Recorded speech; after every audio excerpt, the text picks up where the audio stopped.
ನಮಸ್ಕಾರ, ನ್ಯೂಸ್ 11 ಕರ್ನಾಟಕಕ್ಕೆ ಸ್ವಾಗತ. ನಾನು ಥಾನಮ್ಮ. ನಗರದಲ್ಲಿ ಹಮ್ಮಿಕೊಂಡಿದ್ದ ಮಾಧ್ಯಮಗೋಷ್ಠಿಯಲ್ಲಿ ರಾಜ್ಯ ಸಹಕಾರ ಪ್ರಕೋಷ್ಠದ ಸಹ ಸಂಚಾಲಕ ಸಂಜಯ್ ಪಾಟೀಲ್ ಕನಮಡಿ ಮಾತನಾಡಿ, ಕೇಂದ್ರ ಸಹಕಾರಿ ಸಚಿವಾಲಯದ ಸ್ಥಾಪನೆ ದೇಶದ ಎಲ್ಲ ಸಹಕಾರಿ ಸಂಸ್ಥೆಗಳ ಕನಸಾಗಿದೆ. ಈ ಕನಸನ್ನು ನಮ್ಮ ನರೇಂದ್ರ ಮೋದಿ ನೇತೃತ್ವದ ಸರ್ಕಾರವು ಸಾಕಾರಗೊಳಿಸಿತು.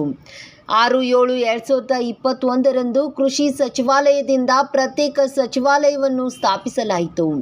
ಸಹಕಾರ ಸಚಿವಾಲಯದ ಸ್ಥಾಪನೆಯ ನಂತರ ದೇಶದ ಒಟ್ಟು ಸಹಕಾರ ಸಂಸ್ಥೆಗಳು, ಒಟ್ಟು ಸಹಕಾರಿ ಸದಸ್ಯರ ಸ್ವಭಾವ ಇತ್ಯಾದಿಗಳ ಬಗ್ಗೆ ಮಾಹಿತಿ ಸಂಗ್ರಹಿಸಲಾಯಿತು. ಡಿಸೆಂಬರ್ 2023ರವರೆಗೆ ವಿವಿಧ ಸ್ವರೂಪಗಳ ಒಟ್ಟು 3 ಹಂತದ ಸಹಕಾರಿಗಳನ್ನು ಪಡೆಯಲಾಗಿದೆ. ಸಹಕಾರ ಸೇ ಸಮೃದ್ಧಿ ಎಂಬ ಧ್ಯೇಯ ವಾಕ್ಯದಡಿ ಕೇಂದ್ರ ಸರ್ಕಾರ ಕಾಮಗಾರಿ ಆರಂಭಿಸಿದೆ.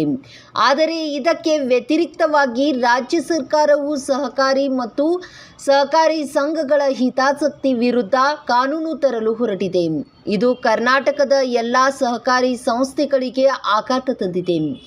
ಸಹಕಾರ ಕ್ಷೇತ್ರ ಕಾಂಗ್ರೆಸ್ ಕಾರ್ಯಕರ್ತರ ನಿರಾಶ್ರಿತರ ಕೇಂದ್ರವಾಗಬಾರದು ಎಂಬ ಕಾಳಜಿ ರಾಜ್ಯದ ಎಲ್ಲ ಹಂತದ ಸಹಕಾರಿ ಸಂಘಗಳಲ್ಲಿ ಮೂಡಿದೆ. ಭಾರತೀಯ ಜನತಾ ಪಕ್ಷದ ಸಹಕಾರ ಸಮಿತಿಯ ಪರವಾಗಿ ನಾವು ಈ ನಿರ್ಬಂಧಿತ ಮಸೂದೆಯನ್ನು ಬಲವಾಗಿ ಖಂಡಿಸುತ್ತೇವೆ. ಈ ಮಸೂದೆಯನ್ನು ವಿಳಂಬ ಮಾಡದಂತೆ ಎಲ್ಲ ಸಹಕಾರಿ ಸಂಘಗಳ ಪರವಾಗಿ ನಾವು ಸರ್ಕಾರವನ್ನು ವಿನಂತಿಸುತ್ತೇವೆ.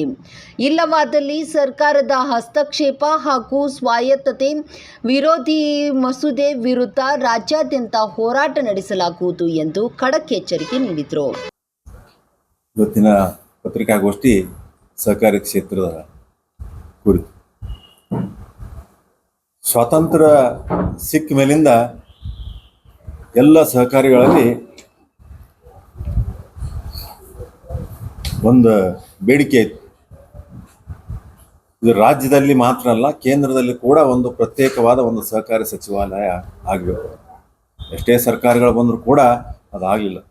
ಸನ್ಮಾನ್ಯ ನರೇಂದ್ರ ಮೋದಿ ಅವರ ನೇತೃತ್ವದ ಸರ್ಕಾರದಲ್ಲಿ ಈ ಒಂದು ಆಸೆ ಈಡೇರಿದಂಗೆ ಆಯಿತು. ಮೊದಲ ಸಹಕಾರಿ ಸಚಿವಾಲಯ ಅಂತ ಇರಲಿಲ್ಲ. ಸಹಕಾರಿ ಕ್ಷೇತ್ರ ಕೃಷಿ ಸಚಿವಾಲಯದ ಒಂದು ಭಾಗ ಆಗಿತ್ತು. ಅದು ರಾಜ್ಯದಲ್ಲಿ ಏನಿತ್ತು, ಸಹಕಾರದ ಒಂದು ಪ್ರತ್ಯೇಕ ಸಚಿವಾಲಯ. ಮೊಟ್ಟ ಮೊದಲನೇ ಬಾರಿಗೆ ಅಮಿತ್ ಶಾ ಅವರು ಸಹಕಾರ ಸಚಿವರು ಅಂತ ಹೇಳಿ ನೇಮಕವಾದ ನಂತರ ಒಂದು ಮೊದಲನೇ ರಿವ್ಯೂ ಮೀಟಿಂಗ್ನಲ್ಲಿ ಒಂದು ಏನು ಶಾಕಿಂಗ್ ಏನಪ್ಪ ಅಂತಂದ್ರೆ, ಡೇಟಾನೇ ಇರಲಿಲ್ಲ. ಇಡೀ ನಮ್ಮ ದೇಶದಾಗ ಸಹಕಾರಿ ಕ್ಷೇತ್ರದ ಅಂಕಿ ಸಂಖ್ಯೆಗಳಿರಲಿಲ್ಲ. ಅವ್ರು ಮೊದಲನೇ ಮೀಟಿಂಗ್ದಲ್ಲಿ ಏನು ಮಾಡಿದ್ರಪ್ಪ ಅಂತಂದ್ರೆ, ಒಂದು ನಿರ್ಣಯ ತಗೊಂಡ್ರು. ಇಡೀ ದೇಶಾದ್ಯಂತ ಕಾಶ್ಮೀರದಿಂದ ಕನ್ಯಾಕುಮಾರಿವರೆಗೆ ಎಷ್ಟು ಸಹಕಾರಿ ಸಂಸ್ಥೆಗಳದಾವು, ಅವತರ ಸ್ವರೂಪವೇನು, ಅಲ್ಲೇ ಎಷ್ಟು ಸಹಕಾರಿ ಸದಸ್ಯರದಾರ ಅನ್ನುವಂಥದ್ದು ಒಂದು ಅಭಿಯಾನ ಪ್ರಾರಂಭ ಮಾಡಿದ್ರು. ಅದನ್ನು 3 ಹಂತದಲ್ಲಿ ಪ್ರಾರಂಭ ಮಾಡಿದ್ರು. ಮೊದಲನೇದು ಪ್ರಾಥಮಿಕ ಕೃಷಿ ಪತ್ತು ಹಾಗೂ ಹಾಲಿನೊಂದು, ಆಮೇಲೆ DCC ಬ್ಯಾಂಕು, ಅರ್ಬನ್ ಬ್ಯಾಂಕು, ಸಕ್ಕರೆ ಕಾರ್ಖಾನೆಗಳು, 3ನೇದು ಇತರೆ ಸಹಕಾರಿ ಸಂಘಗಳು. ಈ ರೀತಿ ಪ್ರತಿಯೊಂದು ರಾಜ್ಯದಲ್ಲಿ ಡೇಟಾ ಕಲೆಕ್ಷನ್ ಮಾಡಬೇಕಾದ್ರೆ ಭಾಳ ದೊಡ್ಡ ಒಂದು ಕೆಲಸ ಆಯಿತು. ಇನ್ನು ಇವತ್ತಿನವರೆಗೆ ಮಣಿಪುರ ಹಾಗೂ ಕೇರಳದ್ದು 2 ರಾಜ್ಯಗಳದ್ದು ಇನ್ನೂ ನಮಗೆ ಕಂಪ್ಲೀಟ್ ಡೇಟಾ ಸಿಕ್ಕಿಲ್ಲ. ಇದು ಡೇಟಾ ಸಿಕ್ಕ ಮೇಲೆ ಸಹಕಾರ ಸೇ ಸಮೃದ್ಧಿ ಅಂತೇಳಿ ಹಲವಾರು ಕಾರ್ಯಕ್ರಮಗಳು ಹಾಕೋದು. ಯಾಕಂದರೆ ಅಮಿತ್ ಶಾ ಅವರು ಕೂಡ ಸಹಕಾರಿ ಕ್ಷೇತ್ರದ ಹಿನ್ನೆಲೆಯಿಂದ ಅವರು ಇಷ್ಟು ಎತ್ತರಕ್ಕೆ ಬಂದವರು. ಸಹಕಾರ ಸೇ ಸಮೃದ್ಧಿ ಅಂದ್ರೆ ಸಹಕಾರಿ ಕ್ಷೇತ್ರದಿಂದನೇ ಸಮೃದ್ಧಿ ಆಗಲಿ, ಭಾರತ ದೇಶ ಇನ್ನೂ ಎತ್ತರಕ್ಕೆ ಬೆಳೀಲಿ ಆರ್ಥಿಕವಾಗಿ ಅನ್ನುವಂಥ ಒಂದಿಷ್ಟು ಅಂಶಗಳನ್ನು ಹಾಕೊಂಡು ಸಹಕಾರಿ ಚಳವಳಿ ಬಲಪಡಿಸುವಕ್ಕೆ ತಳಮಟ್ಟದವರೆಗೆ ಅದರ ವ್ಯಾಪ್ತಿಯನ್ನು ಹೆಚ್ಚಿಸುವಂಥ. ಈಗ ನಾವು ಉದಾಹರಣೆಗೆ DCC ಬ್ಯಾಂಕು ಮತ್ತು ಪ್ರಾಥಮಿಕ ಕೃಷಿ ಪತ್ತಿನ ಸಂಘ ನಾವು ತಗೊಂಡಾಗ ಪ್ರತಿಯೊಂದು ಜಿಲ್ಲೆಗೆ ಒಂದೊಂದು DCC ಬ್ಯಾಂಕ್ಗಳು ಇಡೀ ದೇಶದಲ್ಲಿ ಇಲ್ಲ. ಇವತ್ತು ಸುಮಾರು 738 ಇಡೀ ದೇಶದಾಗ ಜಿಲ್ಲಾ ಕೇಂದ್ರಗಳಿದ್ರೆ ಅಂದಾಜು 372 ಇಷ್ಟೇ ಜಿಲ್ಲಾ ಕೇಂದ್ರ ಸಹಕಾರಿ ಬ್ಯಾಂಕ್. ಅದಕ್ಕೆ ಒಂದು ನಿರ್ಣಯ ಏನು ಮಾಡಿದ್ರಪ್ಪ ಅಂದ್ರೆ, ಪ್ರತಿಯೊಂದು ಜಿಲ್ಲೆಯಲ್ಲಿ ಒಂದೊಂದು ಜಿಲ್ಲಾ ಕೇಂದ್ರ ಸಹಕಾರಿ ಬ್ಯಾಂಕನ್ನು ಸ್ಥಾಪನೆ ಮಾಡಬೇಕು. ಪ್ರತಿಯೊಂದು ಪಂಚಾಯತಿ ವ್ಯಾಪ್ತಿಯಲ್ಲಿ ಒಂದು ಪ್ರಾಥಮಿಕ ಕೃಷಿ ಪತ್ತಿನ ಸಹಕಾರಿ ಸಂಘ ಸ್ಥಾಪನೆ ಆಗಬೇಕು. ಆಮೇಲೆ ಪ್ರತಿಯೊಂದು ತಾಲೂಕು ಮಟ್ಟದಲ್ಲಿ ಒಂದು ಅರ್ಬನ್ ಬ್ಯಾಂಕ್ ಅಂದ್ರೆ ರಿಸರ್ವ್ ಬ್ಯಾಂಕ್ ಲೈಸೆನ್ಸ್ ಹೊಂದಿರೋ ಒಂದು ಅರ್ಬನ್ ಬ್ಯಾಂಕ್ ಸ್ಥಾಪನೆ ಮಾಡೋದು ಇಂಥ ಹಲವಾರು ಕಾರ್ಯಕ್ರಮ ಹಾಕೊಂಡು ಸಹಕಾರಿ ಕ್ಷೇತ್ರಕ್ಕೆ ಸಂಪೂರ್ಣ ಸ್ವಾಯತ್ತತೆ ತನ್ನದೇ ಆದ ಒಂದು ನಿರ್ಧಾರ ಮಾಡುವಂಥ ಒಂದು ಶಕ್ತಿ ತುಂಬುವಂಥದ್ದು ಅವರು ಒಂದು ಕಾರ್ಯಕ್ರಮ ಹಮ್ಮಿಕೊಂಡ್ರು. ಆದರೆ ಇವತ್ತಿನ ರಾಜ್ಯದ ಕಾಂಗ್ರೆಸ್ ಸರ್ಕಾರ ಇದರ ವ್ಯತಿರಿಕ್ತವಾಗಿ ಹೊಂಟದು. ನಿಮ್ಗೆ ಆಶ್ಚರ್ಯ ಏನಪ್ಪ ಅಂತಂದ್ರೆ ಮನಮೋಹನ್ ಸಿಂಗರ UPA ಆಡಳಿತಾವಧಿಯಲ್ಲಿ ಒಂದೆರಡು ಇದು ಮಾಡಿದರು, ಸಹಕಾರಿ ಕ್ಷೇತ್ರ ಬಗ್ಗೆ ಒಂದೆರಡು ಕಾರ್ಯಕ್ರಮ ಹಾಕೊಂಡು. ಏನಪ್ಪ ಅಂತಂದ್ರೆ ವೈದ್ಯನಾಥನ್ ಸಮಿತಿ ಅಂತ ಹೇಳಿ ರಚನೆ ಮಾಡಿದ್ರು. ವೈದ್ಯನಾಥನ್ ಸಮಿತಿ ಶಿಫಾರಸಿನ ಮೇರೆಗೆ ಒಂದಿಷ್ಟು ಪ್ರಾಥಮಿಕ ಕೃಷಿ ಪತ್ತಿನ ಸಹಕಾರಿ ಸಂಘ ಒಂದು ಹೆಚ್ಚು ಶಕ್ತಿ ತುಂಬುವಂಥದ್ದು ಮಾಡಿದ್ರು. ಅಂದರೆ ಕೇಂದ್ರ ಸರ್ಕಾರ, ರಾಜ್ಯ ಸರ್ಕಾರ ಹಾಗೂ ನಬಾರ್ಡದ ಒಂದು ಒಪ್ಪಂದದ ಮೇರೆಗೆ. ಅದರ ನಂತರ ಎರಡನೇ ಮನಮೋಹನ್ ಸಿಂಗ್ UPA 2ನಲ್ಲಿ ನಮ್ಮ ಇವರು ಕೃಷಿ ಸಚಿವರಾದ ಶರದ್ ಪವಾರ್ ಅವರು ಕೃಷಿ ಕ್ಷೇತ್ರದ ಹಿನ್ನೆಲೆಯಿಂದ ಬಂದವರು. ಅವರ ಆರ್ಟಿಕಲ್ 97 ಅಮೆಂಡ್ಮೆಂಟ್ ಮಾಡಿ ಭಾಳಷ್ಟು ಬದಲಾವಣೆ ತಂದು ಅವಾಗ ನಮ್ಮ ರಾಜ್ಯದಲ್ಲಿ ಸನ್ಮಾನ್ಯ BS ಯಡಿಯೂರಪ್ಪ ಅವರಿದ್ದರು, ಮುಂದೆ ಸದಾನಂದ ಗೌಡರು ಇದ್ದರು. ಆ ಟೈಮ್ನಲ್ಲಿ ಅವೆಲ್ಲ ಇಂಪ್ಲಿಮೆಂಟೇಷನ್ ಆಗುವಂಥದ್ದಾಯ್ತು. ಅಂದ್ರೆ ಅವೇ ಒಂದು ಕಾರ್ಯಕ್ರಮ ಕೇಂದ್ರದಿಂದ ಬಂದಾಗ ಅದನ್ನು ಇಂಪ್ಲಿಮೆಂಟ್ ಮಾಡುವಂಥದ್ದಾಯ್ತು. ಸಾಕಷ್ಟು ಚರ್ಚೆಗಳಾದ್ರೆ ಇಂಪ್ಲಿಮೆಂಟ್ ಆಯಿತು. ಇದರಲ್ಲಿ ಏನಪ್ಪ ಪ್ರಮುಖವಾಗಿ ಏನಿತ್ತು ಅಂದ್ರೆ ಸಹಕಾರಿ ಕ್ಷೇತ್ರ ಒಂದು ಸಾಂವಿಧಾನಿಕ ಹಕ್ಕು ಅನ್ನುವಂಥದ್ದು. ಆಮೇಲೆ ಸಹಕಾರಿ ಕ್ಷೇತ್ರದ ಒಂದು ಸ್ವಾಯತ್ತತೆ ಇರಬೇಕು, ಅದರ ಮೇಲೆ ಹಸ್ತಕ್ಷೇಪ ಇರಬಾರ್ದು, ಸ್ವಯಂ ನಿಯಂತ್ರಣ, ಸ್ವಯಂ ಆಡಳಿತ ಇರಬೇಕು ಅನ್ನುವಂಥದ್ದು. ಇದು ಬಹಳ ಪ್ರಮುಖವಾದ್ದು. ಆಮೇಲೆ ಆಡಳಿತ ಮಂಡಳಿ ಸದಸ್ಯರ ಸಂಖ್ಯೆ ಕಡಿಮೆ ಮಾಡುವಂಥದ್ದು ಮಾಡಿದ್ರು. UPA 2ನಲ್ಲಿ ಆಗಿತ್ತು. ಆದರೆ ಇವತ್ತು ಏನಾಗ್ಯದಪ್ಪ ಅಂದ್ರೆ ಕಾಂಗ್ರೆಸ್ ಸಿದ್ದರಾಮಯ್ಯ ಹಾಗೂ DK ಶಿವಕುಮಾರ್ ನೇತೃತ್ವದ ಈ ಕಾಂಗ್ರೆಸ್ ರಾಜ್ಯ ಸರ್ಕಾರ ಅವರೇ ಮಾಡಿದ, ಮನಮೋಹನ್ ಸಿಂಗರ ಆಡಳಿತದಲ್ಲಿ ಮಾಡಿದ್ದ ಏನು ವೈದ್ಯನಾಥನ್ ಸಮಿತಿ ಹಾಗೂ ಆರ್ಟಿಕಲ್ 97 ಅಮೆಂಡ್ಮೆಂಟ್ ಅದ್ದು ವಿರುದ್ಧವಾಗಿ ಅವರು ಒಂದಿಷ್ಟು ನಿರ್ಣಯಗಳನ್ನು ಕೈಗೊಳ್ಳಕತ್ತಾರೆ. ಭಾಳ ಆಘಾತಕಾರಿ. ಏನಪ್ಪ ಇದ್ರಾಗ ಅಂತಂದ್ರೆ ಎಲ್ಲ ಹಂತದಲ್ಲಿನೂ ಕೂಡ ನಾಮಿನೇಷನ್ ಮಾಡುವಂಥ, ಸರ್ಕಾರಿ ನಾಮಿನೇಷನ್ ಮಾಡುವಂಥ. ಹಿಂದಕ್ಕೆ ಆರ್ಟಿಕಲ್ 97 ಅಮೆಂಡ್ಮೆಂಟ್ ಆದಾಗ ನಾಮಿನೇಷನ್ ಮಾಡುವಂಥ ಅಂದ್ರೆ ಕೋಆಪ್ಟ್ ಮಾಡುವಂಥದ್ದು ಅಧಿಕಾರ ಯಾರಿಗೆ ಕೊಟ್ಟಿದ್ರು ಅಂದ್ರೆ ಅವ್ರ ಆಡಳಿತ ಮಂಡಳಿ ಸದಸ್ಯರಿಗೆ ಕೊಟ್ಟಿದ್ರು. ಅಂದ್ರೆ ಯಾವ ಸ್ವರೂಪದ ಆ ಸಂಘ ಇರ್ತದೆ. ಉದಾಹರಣೆಗೆ ಬ್ಯಾಂಕಿಂಗ್ ಕ್ಷೇತ್ರದ ಒಂದು ಸಹಕಾರಿ ಸಂಘ ಇತ್ತು ಅಂದ್ರೆ ಬ್ಯಾಂಕಿಂಗ್ ಪರಿಣಿತರನ್ನ ತಾವು ತಗೋಬಹುದು, ಸಹಕಾರಿ ಅನುಭವಿತರನ್ನ ತಾವು ತಗೋಬಹುದು, ಹೀಗೆ ಅವ್ರಿಗೆ ಬಿಟ್ಟಿದ್ರು. ಆದ್ರೆ ಇವ್ರು ಏನು ಮಾಡಕತ್ತಾರ ಅಂದ್ರೆ ಅದನ್ನು ತಗೊಂಡು ನಮ್ಮ ಸರ್ಕಾರದಿಂದ ನಾಮನಿರ್ದೇಶನ ಮಾಡ್ಬೇಕನ್ನೋ. ಆಮೇಲೆ ಪ್ರತ್ಯೇಕವಾದ ಒಂದು ಚುನಾವಣೆ ಆಯೋಗ ಇತ್ತು, ಸಹಕಾರಿ ಚುನಾವಣೆ ಆಯೋಗ ಅಂತೇಳಿ. ಅದನ್ನು ಕೂಡ ರದ್ದು ಮಾಡಿ ಈಗ ರಿಜಿಸ್ಟ್ರಾರ್ ಕೈಯಾಗ ಇದನ್ನ ಸಂಪೂರ್ಣ ಚುನಾವಣೆಯ ಒಂದು ಉಸ್ತುವಾರಿ ಕೊಡಕತ್ತಾರೆ. ಅಂದ್ರೆ ಇವರು ಸಂಪೂರ್ಣ ಸ್ವಾಯತ್ತತೆ ಬಗ್ಗೆ ಇವ್ರಿಗೆ ನಂಬಿಕೆ ಇಲ್ಲ. ಇವತ್ತು ಮಾತೆತ್ತಿದ್ರೆ CBI ED ಅಂದ್ರೆ ಏನು ಹೇಳ್ತಾರಪ್ಪ ಇವರು, ಅದು ಸರ್ಕಾರದ ಕೈಗೊಂಬೆ ಅಂತ. ಆದ್ರೆ ಇವತ್ತು ಇಲಾಖೆಯ ಒಬ್ಬ ರಿಜಿಸ್ಟ್ರಾರ್ಗೆ ಇಡೀ ಚುನಾವಣೆ ಒಂದು ವ್ಯವಸ್ಥೆ ಅವರು ಹಂಚ್ಕೊಡ್ತಾರ ಅಂದ್ರೆ ಇದು ಅವ್ರ ಮುಂದಿನ ಗುರಿ ಏನನ್ನೋದು ಇದ್ರಾಗ ಕಾಣಿಸ್ತದೆ. ಅದೇ ರೀತಿ ಮತದಾನ ಹಕ್ಕು ಆರ್ಟಿಕಲ್ 97 ಅಮೆಂಡ್ಮೆಂಟ್ ಮಾಡದಲ್ಲೇ ಏನಾಗಿತ್ತಪ್ಪ ಅಂತಂದ್ರೆ ಯಾವ ಒಬ್ಬ ಸಹಕಾರಿ ಸಂಘದ ಸದಸ್ಯ ಇರ್ತಾನ ಅವ ಒಂದು ಸ್ವಲ್ಪ ಅದ್ರಾಗ ಆಕ್ಟಿವ್ ಆಗಿ ಪಾಲ್ಗೊಳ್ಳಬೇಕು ಅನ್ನುವಂಥದ್ದು ಒಂದಿಷ್ಟು ಕಂಡೀಷನ್ ಹಾಕಿದ್ರು. ಅಂದ್ರೆ ಒಂದಿಷ್ಟು ಮೀಟಿಂಗ್ಗಳು ಬರಲಿ, ಒಂದಿಷ್ಟು ವ್ಯವಹಾರಗಳು ಮಾಡಲಿ, ಒಂದು ಡಿಪಾಸಿಟ್ ಇರಲಿ, ಕನಿಷ್ಠ ಪಕ್ಷ ಸೇವಿಂಗ್ಸ್ ಅಕೌಂಟ್ ಒಂದು ತೆಗೆದಿರಲಿ. ಅಂದ್ರೆ ಸಹಕಾರಿ ಸದಸ್ಯತ್ವ ಆಗಿದ್ದಕ್ಕೂ ಆಮೇಲೆ ಸಹಕಾರಿ ಒಂದು ಸಂಘಕ್ಕೂ ಅದಕ್ಕೊಂದು ಒಂದು ವ್ಯಾಲ್ಯೂ ಬರ್ತದೆ ಅನ್ನುವಂಥದ್ದು ಒಂದು ನಿರ್ಣಯ ಮಾಡಿದ್ರು. ಆದರೆ ಇವ್ರು ಏನು ಮಾಡ್ಯಾರ ಅಂದ್ರೆ ಯಾರೇ ಒಬ್ಬ ಸಹಕಾರಿ ಸಂಘದ ಸದಸ್ಯ ಆದ, ಇವತ್ತು ಸುಮಾರು 10 ವರ್ಷದಿಂದ ಸದಸ್ಯ ಆದ, 10 ವರ್ಷದಿಂದ ಒಟ್ಟ ಬರಲೇ ಇಲ್ಲ, ಸಂಘದ ಕಡೆನ ಹಣಿಕು ಹಾಕಿಲ್ಲ, ಒಂದು ಡಿಪಾಸಿಟ್ ಇಟ್ಟಿಲ್ಲ, ಒಂದು ಸಣ್ಣ ಖಾತೆನೂ ಮಾಡಿಲ್ಲ, ಟ್ರಾನ್ಸಾಕ್ಷನ್ ಮಾಡಿಲ್ಲ ಅಂದ್ರೂ ಅವ್ರಿಗೂ ಕೂಡ ಮತದಾನ ಹಕ್ಕು ಕೊಡುವಂಥದ್ದು. ಇದು ಎಲ್ಲಿಗೆ ಒಯ್ಲಾಕತ್ತಾರ ಈ ಸಹಕಾರಿ ಕ್ಷೇತ್ರ ಅನ್ನೋದು ನಮಗಂಕರು ಗೊತ್ತಾಗಲಾರ್ದಂಗೆ ಆಗ್ಯಾರ. ಆಡಳಿತ ಮಂಡಳಿ ಸದಸ್ಯರ ಸಂಖ್ಯೆಯನ್ನು ಹೆಚ್ಚಿಸುವಂಥದ್ದು ಅಂದ್ರೆ ನಾಮಿನೇಟ್ ಮಾಡಿ ಹೆಚ್ಚಿಸುವಂಥದ್ದು. ಆಮೇಲೆ ಯಾರು ನಾಮಿನೇಟ್ ಮಾಡಿರ್ತಾರಲ್ಲ, ಇನ್ನಕ್ಕೆ ಹೆಂಗಿತ್ತಪ್ಪ ಅಂದ್ರೆ ಆರ್ಟಿಕಲ್ 97 ಅಮೆಂಡ್ಮೆಂಟ್ನಲ್ಲಿ ನಾಮಿನೇಟ್ ಮಾಡಿದವ್ರಿಗೆ ಅವ್ರ ಆಡಳಿತ ಮಂಡಳಿಯಲ್ಲಿ ವೋಟಿಂಗ್ ಪವರ್ ಅಂತ ಇರಲಿಲ್ಲ. ಆದರೆ ಇವರು ಆಡಳಿತ ಮಂಡಳಿಗೆ ಅವ್ರ ಅಧಿಕಾರವನ್ನು ಕಸಿದುಕೊಂಡು ನಮ್ಮ ಸರ್ಕಾರದ ಒಂದು ಕೈಯಾಗಿ ತಗೊಳ್ಳುವಂಥದ್ದು ಮಾಡಕತ್ತಾರೆ. ಏನಾಗ್ಯದಪ್ಪ ಅಂದ್ರೆ ನಾಮಿನೇಟ್ ಯಾರು ಮಾಡ್ತಾರ ಅವ್ರನ್ನು ಕೂಡ ಪದಾಧಿಕಾರಿ ಆಗುವಂಥದ್ದು ಹಾಗೂ ಅವ್ರಿಗೆ ವೋಟಿಂಗ್ ಪವರ್ ಕೊಡುವಂಥದ್ದು ಇವ್ರು ಮಾಡೋದು. ಇದು ಸಹಕಾರಿ ಕ್ಷೇತ್ರಕ್ಕೆ ಇಡೀ ಪ್ರಾಮಾಣಿಕವಾದ ಸಹಕಾರಿಗಳನ್ನ ಭಾಳಷ್ಟು ಕಡೆ ನಾವು ಸಭೆಗಳು ಸಮಾರಂಭಗಳಲ್ಲಿ ಕೂಡಿರ್ತೀವಿ. ಇದ್ರ ಬಗ್ಗೆ ಚಿಂತನೆ ಮಂಥನಗಳಾಗ್ಯಾವ. ಎಲ್ಲರಿಗೂ ಒಟ್ಟು ಸಹಕಾರಿಗಳಿಗೆ ಇದೊಂದು ನೋವಾಗ್ಯದ ಅಂತೇಳಿ ಈ ಪತ್ರಿಕಾಗೋಷ್ಠಿ ಮುಖಾಂತರ ಹೇಳಕ್ಕೆ ಬರ್ತೀನಿ. ಇವತ್ತು ನಮ್ಮದು ಸಹಕಾರಿ ಪ್ರಕೋಷ್ಠ ಅಂಥೇಳಿ ನಮ್ಮ ಭಾರತೀಯ ಜನತಾ ಪಕ್ಷದ ಒಂದು ವಿಂಗ್ ಅದ. ಈ ಸಹಕಾರಿ ಕ್ಷೇತ್ರದ ಸಾಕಷ್ಟು ಸಮಸ್ಯೆಗಳು ಸವಾಲುಗಳಿರ್ತಾವೆ. ಇದ್ರ ಕುರಿತು ನಾವು ಚಿಂತನೆ ಮಂಥನಗಳು ಮಾಡ್ತಿರ್ತೀವಿ.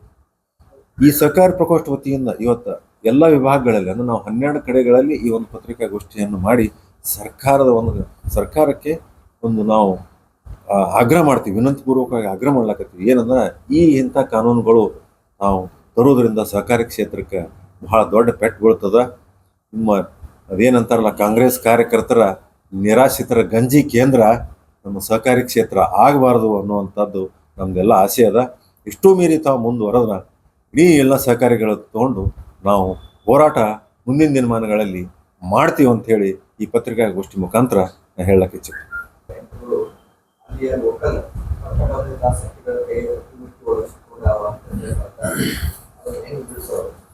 ಈ ಪ್ರಜಾಪ್ರಭುತ್ವ ವ್ಯವಸ್ಥೆದಾಗ ಸರ್ ಈ ಸಹಕಾರಿಗಳಿಗೆ ಹೆಂಗದ, ನೀವು ಈ ಮತದಾನದ ಹಕ್ಕು ಯಾರು ಇರ್ತದೆ ಅವ್ರು ಮತದಾನದ ಮೇಲೆ ಹೋಗ್ತದ್ರಿ. ಈಗ ಅವರು ಯಾವ ದೃಷ್ಟಿ ಇಟ್ಕೊಂಡು ಅವ್ರ ಚುನಾವಣೆ ಮಾಡಿ ಅವ್ರು ಆರಿಸ್ತಿರ್ತಾರ ಅನ್ನೋದು ನಮ್ಗೆ ಗೊತ್ತಾಗಿಲ್ಲ. ನಾವು ಟ್ರಾನ್ಸ್ಪರೆಂಟ್ ಆಗಿ ಚುನಾವಣೆ ಆಗ್ಬೇಕು, ಪ್ರತಿಯೊಬ್ಬ ಮತದಾರರಿಗೆ ಒಂದು ಹಕ್ಕು ಸಿಗ್ಬೇಕು, ಚುನಾವಣೆ ಮಾಡೋ ಭಾಗವಹಿಸ್ಬೇಕು ಅನ್ನುವಂಥದ್ದು ಅಷ್ಟೇ ನಮ್ದು. ಕೋಆಪರೇಟಿವ್ ಸೆಕ್ಟರ್ ಕೆಲವು ಬಿಜೆಪಿ ಬೆಂಬಲಿತರು ಒಳಗದಾರ, ಕಾಂಗ್ರೆಸ್ ಬೆಂಬಲಿತರು ಅದಾರ. ನೀವು ಅದನ್ನ ಕಾಂಗ್ರೆಸ್ ಮಾಡಿರುವಂತ ವಿರೋಧ ಮಾಡಾಕ್ತೀವಿ ಅಂದ್ರೆ ಇದು ಕೋಆಪರೇಟಿವ್ ಸೆಕ್ಟರ್ ಪೆಟ್ಟು ಕೊಡ್ತದೆ ಅಂತ. ಆದ್ರೆ ಯಾವ ಬಿಜೆಪಿ ಪರವಾಗಿದ್ದವರು ಅವರು ಒಂದು ಎಲ್ದು ಓಪನ್ ಆಗಿ ಬಂದು ಈ ತರ ಆಗತೈತಿ, ನಾವು ವಿರೋಧ ಆಗತೈತಿ, ನಾವು ಜಬರ್ದಸ್ತ್ ನಾಮಿನೇಟೆಡ್ ಮೆಂಬರ್ ಮಾಡಾಕ್ತಾರೆ, ಅಧಿಕಾರ ಕಸ್ಕೊಳಕ್ತಾರೆ ಅನ್ನೋದು ಯಾರು ಒಬ್ರು ಮಾತಾಡಿಲ್ಲ. ಸರಿಗೆ ಹೋದ್ಸಲಿ ಇದು ಬಿಲ್ಲು ಹೋದ್ಸಲಿ ಲೋ ರೋಸ್ದಾಗ ಬಂದಿತ್ತು, ವಿಧಾನಸಭೆದಾಗ ಬಂತು. ಪ್ರತಿಯೊಬ್ರು ಎಲ್ಲರೂ ಕೂಡ ಇದನ್ನ ವಿರೋಧ ಮಾಡಿದ್ರು. ಎಲ್ಲಿ ಫ್ಲೋರ್ ಆಫ್ ದ ಹೌಸ್ನಾಗ. ಮುಂದೆ ವಿಧಾನ ಪರಿಷತ್ ತಂದ್ರು, ಅಲ್ಲಿ ಇದು ಬಿತ್ತು ಬಿಲ್ಲು. ಆಮೇಲೆ ಏನ್ ಮಾಡಿದ್ರಿ, ಸ್ಪೀಕರು ಮತ್ತು ಸಹಕಾರಿ ಮಂತ್ರಿಗಳು ಹಾಗೂ ಎಲ್ಲ ಸಹಕಾರಿ ಕ್ಷೇತ್ರದ ಹಿರಿಯ ನಾಯಕರು ತಗೊಂಡು ಒಂದು ಚರ್ಚೆ ಮಾಡಿ ಒಂದು ಸಮಿತಿ ರಚನೆ ಮಾಡಿದ್ರು. ಆ ಸಮಿತಿಗೆ ಶಿಫಾರಸು ಮಾಡಿದ್ರು. ಆ ಸಮಿತಿಯನ್ನ ಒಂದು ಓವರ್ಕಮ್ ಮಾಡುವಂಥದ್ದು ಕಾಂಗ್ರೆಸ್ ಸರ್ಕಾರ ಮಾಡಿದ್ರು. ಆ ಸಮಿತಿದಾಗ ಸಾಕಷ್ಟು ನಾವು ಎಲ್ಲರೂ ಹೇಳಿದ್ರು ಕೂಡ ಇದು ಮಾಡೋದು ಸರಿಯಲ್ಲ. ಮತ್ತು ಇದು ಆಶ್ಚರ್ಯ ಏನಂದ್ರೆ, ಇದನ್ನು ಸಾಮಾನ್ಯ ಶರದ್ ಪವಾರ್ ಅವರು ಹಿರಿಯ ಸಹಕಾರಿಗಳು UPA 2 ಅವಧಿಯಲ್ಲಿ ಅವರೇ ತೆಗೆದಿದ್ದು ಅವರೇ ಇಂಪ್ಲಿಮೆಂಟ್ ಮಾಡ್ತಾರೆ. ಇಲ್ಲ, ಈಗ ವಿಧಾನ ಪರಿಷತ್ನೇ ಮತ್ತೊಮ್ಮೆ ಬಿಲ್ ಜಾರಿ ಆಗಿಲ್ಲ. ನಾ ಅದನ್ನ ಬಿಲ್ ತರಬೇಡ್ರಿ, ಇದು ಬಿಲ್ ಸಹಕಾರಿ ಕ್ಷೇತ್ರಕ್ಕೆ ಮಾರಕ ಇವೆಲ್ಲ ಅಂಶಗಳನ್ನ ಹೇಳಿದ್ರು. ಅವಲ್ಲ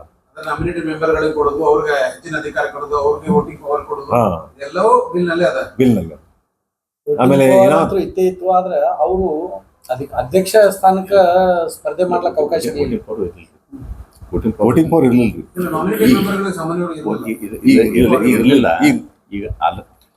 ಈಗ ಅದು ಕೋಆಪ್ಷನ್ ಮಾಡುವಂತದ್ದು ಅಧಿಕಾರನೇ ಇವ್ರಿಗೆ ಕೊಟ್ಟಿದ್ರು ಸರ್. ಯಾರಿಗಂದ್ರೆ ಆಡಳಿತ ಮಂಡಳಿ ಕೊಟ್ಟಿದ್ರು. ನಿಮಗೆ ನಿಮ್ಮ ಕ್ಷೇತ್ರಕ್ಕೆ ಪರಿಣಿತರು, ಫಾರ್ ಎಕ್ಸಾಂಪಲ್ ಈ ಉದಾಹರಣೆ ಶುಗರ್ ಫ್ಯಾಕ್ಟ್ರಿ ಇರ್ತದ್ರಿ. ಶುಗರ್ ಫ್ಯಾಕ್ಟ್ರಿಗೆ ಯಾವ ಕಾಂಗ್ರೆಸ್ ಕಾರ್ಯಕರ್ತಲ್ಲಿ ನಾಮಿನೇಟ್ ಆದಂದ್ರೆ ಅವ ಏನೂ ಅಲ್ಲಿ ಕೆಲಸ ಮಾಡಕ್ ಆಗಂಗಿಲ್ಲ. ಭಾಳ ಆದ್ರೆ ವೋಟಿಂಗ್ ಪವರ್ ಇಟ್ಕೊಂಡು ಆಟ ಆಡ್ಬೋದು.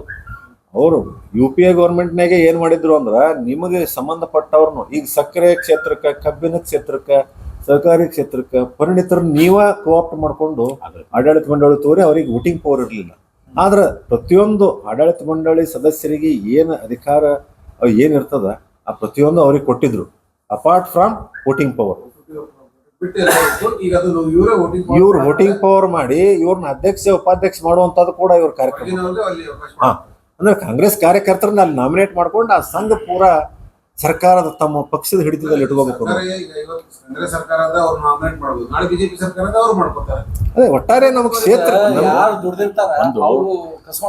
ಸಂಜಯ್ ಪಾಲ್ರ ಹಿಡಿದು ನಿರಾಶ್ರಿತರ ಗಂಜಿ ಕೇಂದ್ರ ಆಗಬಾರ್ದು ಸಹಕಾರಿ ಕ್ಷೇತ್ರ ಅನ್ನುವಂಥದ್ರ ಬಗ್ಗೆ ಏನು ಹೇಳಿದ್ರು, ಅದು 100ಕ್ಕೆ 100 ಯಾವುದೇ ಪಕ್ಷ ಇರಲಿ ಯಾವುದೇ ಇರಲಿ ರಾಜಕೀಯಗೊಳಿಸಬಾರ್ದು ಅನ್ನುವಂಥದ್ದು ಪ್ರಮುಖವಾಗಿ ಸಹಕಾರಿ ಸಂಘಗಳು.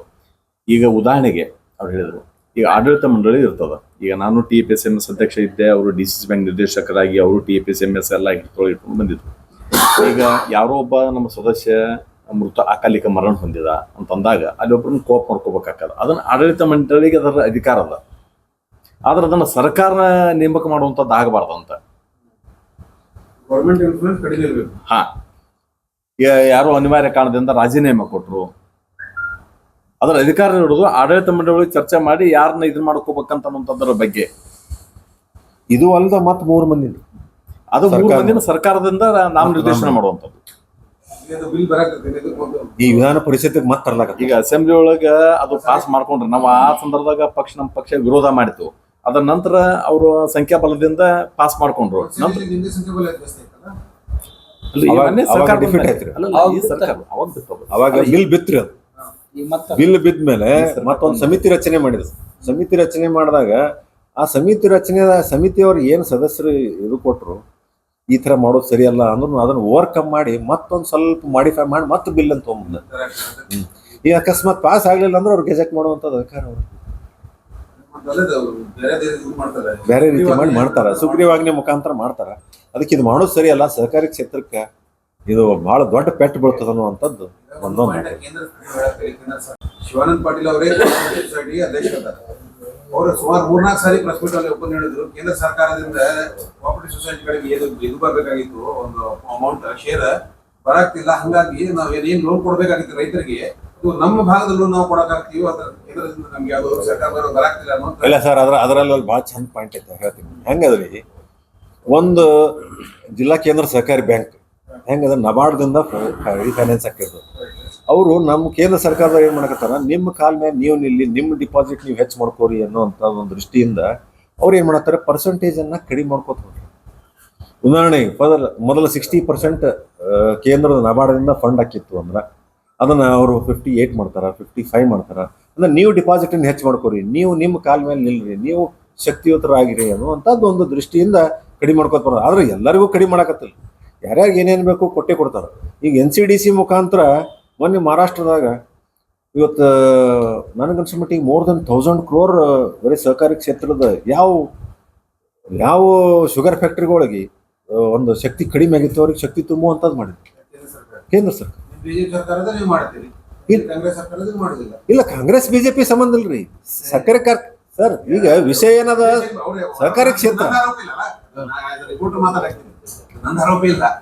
ಅವ್ರು ಹೇಳುದೇನಂದ್ರೆ ಸಹಕಾರಿ ರಂಗಕ್ಕೆ ಒತ್ತು ಕೊಡ್ಬೇಕಾದ್ರೆ ಕೇಂದ್ರ ಸರ್ಕಾರದ ಒಂದು ಭಾಗ ಇರ್ತದೆ. ಹೌದು, ಫೈನಾನ್ಷಿಯಲಿ ನೀವು ಸ್ವಲ್ಪ ಅವ್ರಿಗೆ ಸ್ಟ್ರೆಂಥನ್ ಮಾಡ್ಬೇಕಾಗ್ತದೆ. ಇಲ್ಲಂದ್ರೆ ನಾವೇ ಎಲ್ಲಾ ಲೋನ್ ರಾಜ್ಯ ಸರ್ಕಾರದಿಂದ ಕೊಟ್ರೆ DCC ಬ್ಯಾಂಕ್ಗಳು ಹೊರೆ ಆಗ್ತೈತಿ, ನಮ್ಮ ರೀಪೇಮೆಂಟ್ ನಮ್ಗೆ ಸಮಸ್ಯೆ ಆಗ್ತೈತಿ. ಸರ್ 100% ಮಾಡ್ತಾರೆ. ಕೇಂದ್ರದಿಂದ ಸ್ವಲ್ಪ ಭಾಗ ಬರ್ಬೇಕಾಗ್ತದೆ, ಬರಾಕ್ತಿಲ್ಲ ಅಂತ ಅವ್ರ ಆರೋಪ. ಇಲ್ಲ ಸರ್, ಅದೇ ಹೇಳಿದ್ನಲ್ರಿ, ಪರ್ಸೆಂಟೇಜ್ ಕಡಿಮೆ ಮಾಡಕತ್ತಾರ. ಯಾಕಂದ್ರ ಅದನ್ನ ನಿಮ್ಮ ಕಾಲ ಮೇಲೆ ನಿಲ್ರಿ ಅನ್ನುವಂಥದ್ದು ಒಂದು ಅವರು ಇದು ಮಾಡ್ತಾರೆ, ಸಂದೇಶ ಕೊಡ್ತಾರೆ.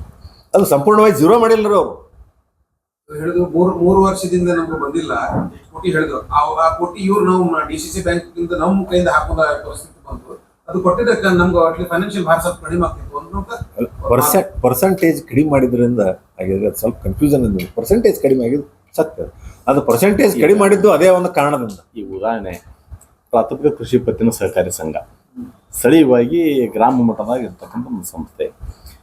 ಈಗ ಕೇಂದ್ರ ಸರ್ಕಾರದ ಚಿಂತನೆ ಏನು ಅಂತಂದ್ರೆ, ನೀವು ಆಡಳಿತ ಮಂಡಳಿ ಇರ್ತೀವಿ, ಪರ್ಯಾಯವಾಗಿ ನೀವು ರೈತರನಲ್ಲಿ ಸ್ವಾವಲಂಬಿಯಾಗಿ ಮಾಡಬೇಕಾದ್ರೆ ಸ್ಥಳೀಯ ನೀವು ಈಗ ಯಾರೋ ಒಬ್ಬ ಅಲ್ಲಿ ನೀವು ಈಗ ಉದಾಹರಣೆಗೆ ಈಗ ಪಿಗ್ಮಿ ಅಂತ ತುಂಬಿಕೊಳ್ಳುವಂಥದ್ದು, ಅಲ್ಲಿ ಪಿಗ್ಮಿ ಸಂಗ್ರಹ ಮಾಡಿ ಅದರಿಂದ ಲೋನ್ ಕೊಡುವಂಥದ್ದು, ಅಲ್ಲೇ ನೀವು ಟಿವಣಿ ತೋಳುವಂಥದ್ದು, ಆಮೇಲೆ ಬೇರೆ ಬೇರೆ ಅಲ್ಲೇ ಉದ್ಯೋಗಗಳನ್ನು ಏನರ ಸೃಷ್ಟಿ ಮಾಡ್ಕೊಳ್ಳಿಕ್ಕೆ ಸಾಧ್ಯತೆ ಅಂದ್ರೆ ನಿಮ್ಮ ಸ್ವಂತದ ನಿಮ್ಮ ಕಾಲ ಮೇಲೆ ಸಂಸ್ಥೆ ನಿಂತ್ಕೊಳ್ಳಿ ಅಂತ ಅನ್ನೋಂಥದ್ದು ಉದ್ದೇಶ.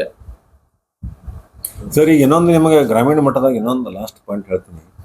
ಮೊದಲು ಇವೇನು ಪ್ರಾಥಮಿಕ ಕೃಷಿ ಪತ್ತಿನ ಸಹಕಾರಿ ಸಂಘ ಇದ್ದಲ್ರಿ, ಇವನು ಎಲ್ಲಾನು ಕೇಂದ್ರ ಸರ್ಕಾರದ ಒಂದು ಕಾಮನ್ ಅಕೌಂಟಿಂಗ್ ಸಿಸ್ಟಮ್ ಮಾಡಿ ಇಡೀ ದೇಶದ ಒಂದೇ ಅಕೌಂಟಿಂಗ್ ಸಿಸ್ಟಮ್ಮು ಎಲ್ಲಕ್ಕೂ ಕಂಪ್ಯೂಟರ್ಕರಣ ಮಾಡುವಂಥದ್ದು ಎಲ್ಲ ಕಾರ್ಯಕ್ರಮ ಚಾಲೂ ಅದ್ರಿ ಈಗ. ಆಮೇಲೆ ಇದನ್ನ ಹೆಸರು ಬದಲಾವಣೆ ಮಾಡಿದ್ರು, ವಿವಿಧೋದ್ದೇಶಗಳ ಗ್ರಾಮೀಣ ಸಹಕಾರಿ ಸಂಘ ಅಂತ ಹೇಳಿ. ಅಂದ್ರೆ ಏನಾಗ್ಯದ ಸರ್, ಈಗ ಈ ವಿವಿಧ ಉದ್ದೇಶಗಳ ಗ್ರಾಮೀಣ ಸಹಕಾರಿ ಸಂಘಕ್ಕೆ ಫಂಡ್ಸ್ 3%ದಾಗ ಎಷ್ಟು ಬೇಕಷ್ಟು ಫಂಡ್ ಕೊಡುವಂಥದ್ದು ಕೇಂದ್ರ ಸರ್ಕಾರ ಮಾಡಿದೆ. ಇದರಲ್ಲಿ ನೀವು ಗೋಡೌನ್ ಮಾಡ್ಬೋದು, ನೀವು ಕೃಷಿ ಉತ್ಪನ್ನ ಮಾರಾಟ ಮಾಡುವಂಥದ್ದು ಮಾಡ್ಬೋದು, ಕೃಷಿ ಪರಿಕರಗಳನ್ನು ಮಾರಾಟ ಮಾಡುವಂಥದ್ದು ಮಾಡ್ಬೋದು, ನಿಮ್ಮ ಸಂಸ್ಕರಣ ಘಟಕ ಮಾಡ್ಬೋದು, ಶೀತಲ್ ಘಟಕ ಮಾಡ್ಬೋದು. ಅನ್ಲಿಮಿಟೆಡ್ ಫಂಡ್ಸ್ ಇದು ಕೇಂದ್ರ ಸರ್ಕಾರ ಈ ಒಂದು ಪ್ರಾಥಮಿಕ ಕೃಷಿ ಸಂಘಗಳಿಗೆ ಕೊಡುವಂಥದ್ದು ಮಾಡಿ. ಈಗ ಹಲವಾರು ಕಾರ್ಯಕ್ರಮಗಳು ಅದಾವ ಸರ್. ಕೇಂದ್ರ ಸರ್ಕಾರದವ್ರು ಕಡಿಮೆ ಅಂತಿಲ್ಲ, ಫಂಡಿಂಗ್ ಇನ್ಫ್ಯಾಕ್ಟ್ ಹೆಚ್ಚಾಗ್ಲಾಕತ್ತದ ಹೊರತು ಕಡಿಮೆ ಇಲ್ಲ. ಈಗ ನನ್ಗೆ ಒಂದು ಪ್ರಶ್ನೆ. ಈ ರಾಜ್ಯ ಸರ್ಕಾರ ಕೇಂದ್ರ ಸರ್ಕಾರದ ಒಂದು ಕಾನೂನು ಅದ, ಇದು ಮಂತ್ರಾಲಯ ಅದ, ಒಬ್ಬರೇ ಅದಕ್ಕೆ ಅಮಿತ್ ಶಾ ಅದಕ್ಕೆ ಮಂತ್ರಿ ಅದಾರ. ಇದೇನು ಕಾನೂನು ರಚನೆ ಕೇಂದ್ರ ಅಡಿಯಲ್ಲಿ ಬರ್ತದೋ ರಾಜ್ಯ ಅಡಿಯಲ್ಲಿ ಆಗ್ತದೋ ಅಥವಾ ರಾಜ್ಯಕ್ಕೆ ಪೂರ್ಣ ಅಧಿಕಾರ ಇದು ಸ್ಟೇಟ್ ಸಬ್ಜೆಕ್ಟ್.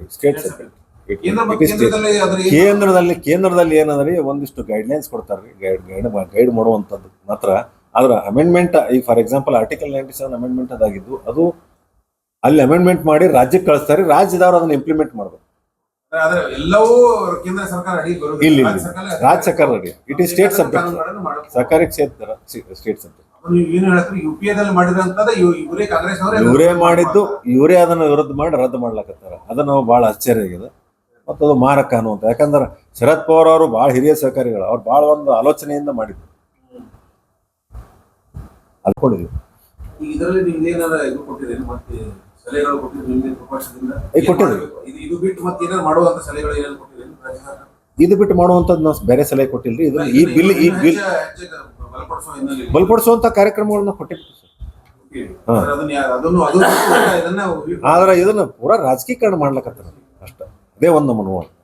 ನಿರಂತರ ಸುದ್ದಿಗಾಗಿ ನೋಡ್ತಾ ಇರಿ ನ್ಯೂಸ್ 11 ಕರ್ನಾಟಕ. ಲೈಕ್ ಮಾಡಿ, ಶೇರ್ ಮಾಡಿ, ಸಬ್ಸ್ಕ್ರೈಬ್ ಮಾಡಿ ಹಾಗೂ ಬೆಲ್ ಐಕಾನ್ ನ ಒತ್ತಿರಿ.